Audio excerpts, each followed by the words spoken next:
Political narratives are not the same as simple stories or spin. At their core, narratives are the deep structures we use to make sense of the world. Frameworks that link events into a coherent sequence, connect characters to roles, and assign meaning to who we are and where we come from. Storytelling, by contrast, is the strategic craft of deploying those narratives, choosing which scenes to show, which heroes to highlight, and which villains to vilify. Every political narrative relies on 5 essential elements. First, characters, the heroes who embody our hopes and the villains who symbolize our fears. Second, conflict, the struggle that drives the story forward, pitting us against them. Third, plot, the arc of challenge, crisis, and resolution that gives narrative momentum.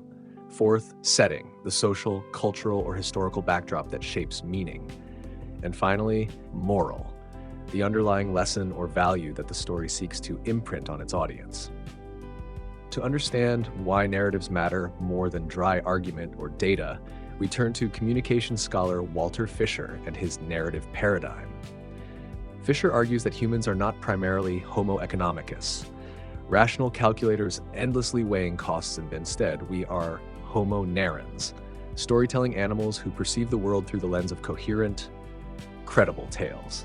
When we evaluate a political message, we judge it not only on logical grounds, but on whether it rings true in our lived experience and whether it resonates with the values we share.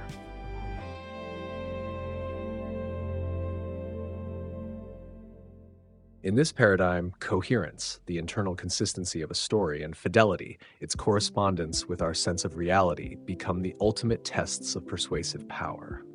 A statistic can be disputed, but a well-told narrative that aligns with our hopes and fears will stick in our minds and guide our judgments. In politics, this means that the storyteller who offers the most believable, emotionally compelling narrative often wins the day, not through debate, but through the power of the story itself.